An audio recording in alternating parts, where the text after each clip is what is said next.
جن سړی مې ډېر بدي شي په زړه او نیت باندې خیرن سړی مې ډېر بدي شي او د خپل دشمن سره به خیر دی گزاره کومه د خپل دشمن سره به خیر دی گزاره کومه خو د وطن هر یو دشمن سړی مې ډېر بدي شي خپل دشمن سره به خیر دی گزاره کومه خو د وطن هر یو دشمن سړی مې ډېر بدي شي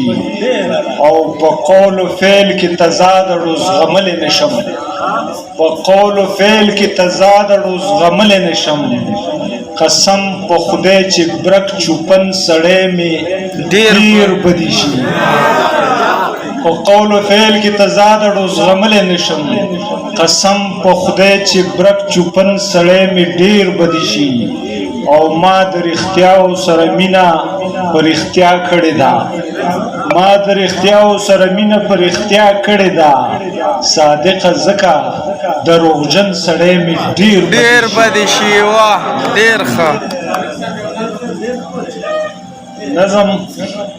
یو دوه زنانه په لار روانې وي نو هغه یوې د چا ذکر وکړو او بلې ورته زه خوارې وي هغه څه خزونک دی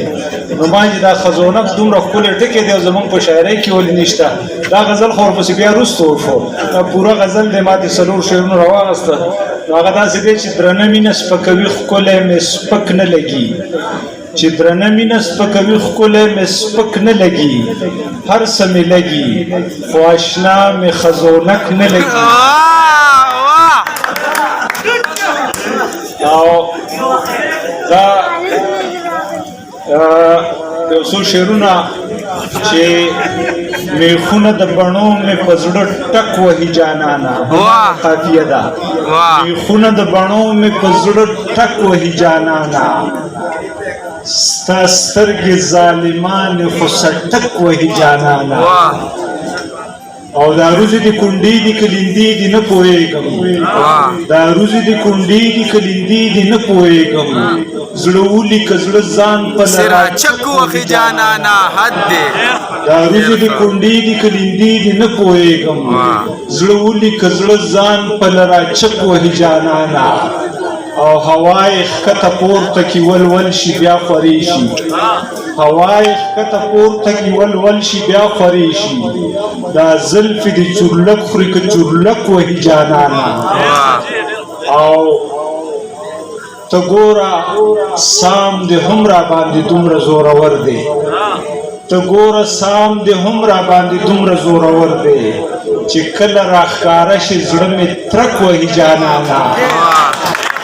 ته ګوره سام دې هم را باندې دومره زورور دی چې کله راښکاره شي زړه مې ترک وهي جانانه او قربان د پښتنو غریبو پیغلو د مستۍ نه قربان د پښتنو غریبو پیغلو د مستۍ نه د تمبل په ځای لوبو ته خانک وهي جانانه قربان د پښتنو غریبو پیغلو د مستۍ نه د تمبل په ځای لوبو ته خانک وهي جانانه او ګرم نه یم که ستا پام را ګرځوم غاړه تازه کم